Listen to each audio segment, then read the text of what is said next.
अगर सरकारों के वायदे देखोगे 1990 के दशक से भारत में, तो कमोबेश हर सरकार कुछ न कुछ नारा देती रही। जैसे 2004 में तत्कालीन सरकार ने इलेक्ट्रिसिटी फॉर ऑल बाय 2012 ये नारा दिया था।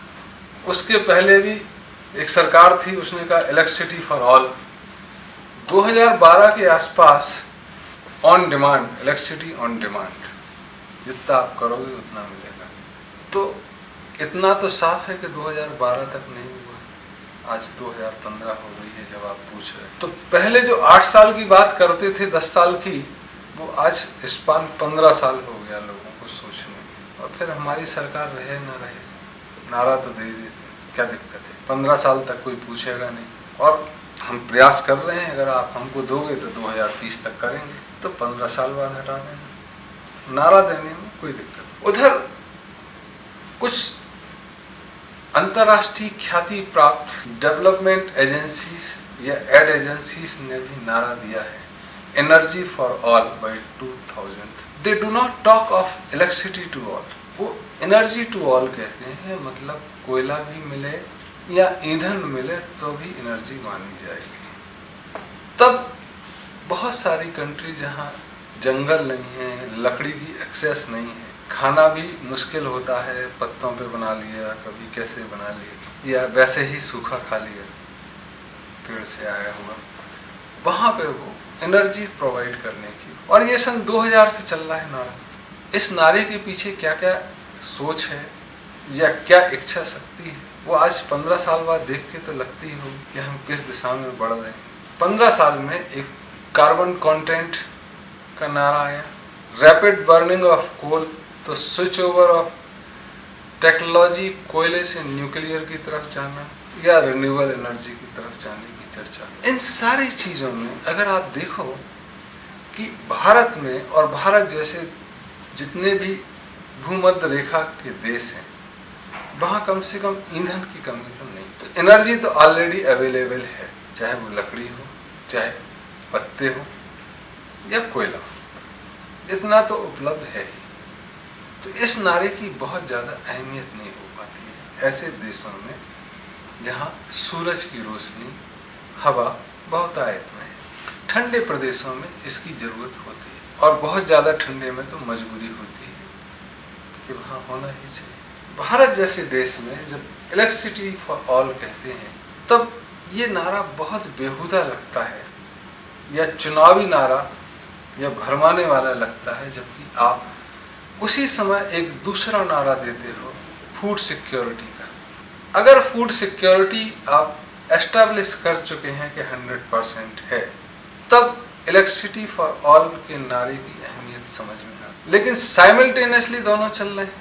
तो इलेक्ट्रिसिटी फॉर ऑल बाय 2030 एक बचकाना नारा लगता है, कम समझ वाला नारा लगता है। सड़क फॉर ऑल, जब तक फूड फॉर ऑल की बात हम नहीं कर लेते, नाइट शेल्टर टू ऑल की बात नहीं कर लेते, दूसरे किसी भी नारे का लगाना शहरी और गांव की जनता में विभाजन करना, लोगों को भरमाना, सपने दिखाना। तो भारत जैसे देश को अगर कुछ करना है सबसे पहले, तब एक भी बच्चा अगर भूखा सोता है रात में, तो जैसे पोलियो की दवाई बार बार पिलाई जा रही है, हमको अपने आप में रीथिंक करना होगा कि ये कैसे होगा। चाहे पूरी की पूरी हम प्रशासनिक रूपरेखा या चेन को बदलने की बात भी करें, लेकिन सबसे पहले फूड फॉर ऑल की बात होनी चाहिए। कम से कम एक बार खाना मिले, भूखे पेट कोई ना सोए, चाहे वह कमाता हो चाहे नहीं कमाता, चाहे बच्चा हो बुजुर्ग हो,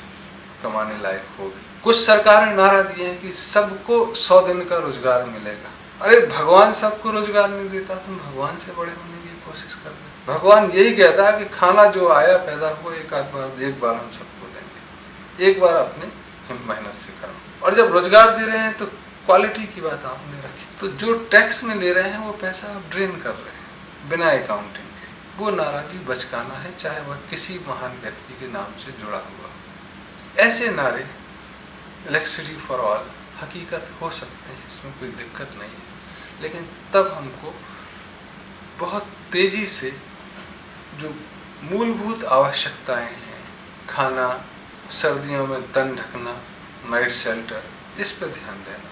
अगर ये हम 8-10 बरस में इंश्योर करते हैं, तब हमको नाइट लाइफ की बात क्यों आगे बढ़ाना हो। ऐसे में हमको उन सभी उपकरणों को जो ज़्यादा बिजली खाते हैं क्रमवार रूप से हटाना होगा या उनको संयमित या नियमित करना होगा। ऑप्टिमम यूज मिनिमम वेस्टेज के प्रिंसिपल पे चलना होगा, ना कि कंजर्वेशन के।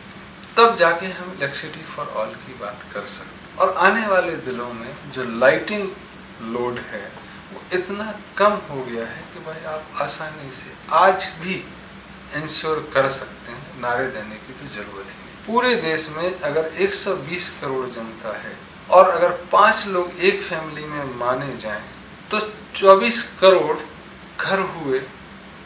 एक घर में अगर 3 कमरे हैं और 10 वाट का एक CFL या LED लैंप जलता है तो एक घर का लोड सिर्फ 200 वाट होता है। मतलब 5 घरों में 1 किलोवाट लगता है।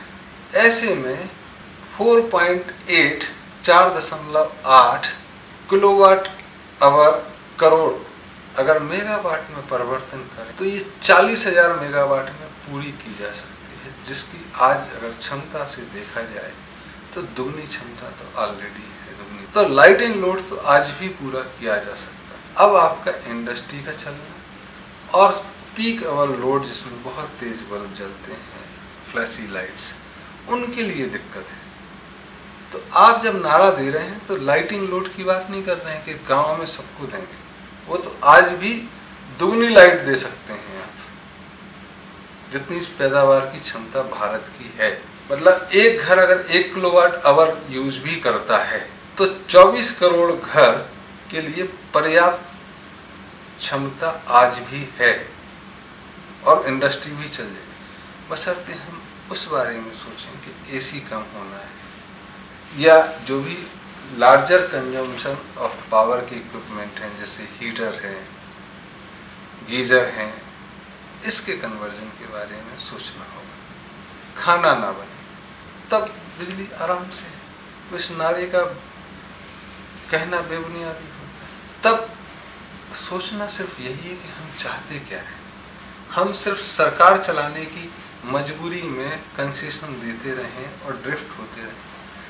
फर्म फैसले लेने होंगे कि देखो इन चीज़ों पर बिजली दूसरे नंबर पर मिलेगी। सबसे पहले लाइटिंग की ज़रूरत है, फिर AC चलेगा, लाइटिंग के बाद इंडस्ट्री ज़रूरी है, फिर लग्जरी ज़रूरी है। तो लग्जरी AC है। लग्जरी आपका हीटर पे खाना बनाना है, चाहे गरीब तबका ही बनाता हो। लग्जरी आपका सेंट्रल एयर कंडीशनिंग है। ऐसे जितने भी चीज़ें हैं वो कम करनी होंगी, उस दिशा में हमको बढ़ना होगा। तब ये नारा ही नहीं रहेगा, हकीकत हो सकती है।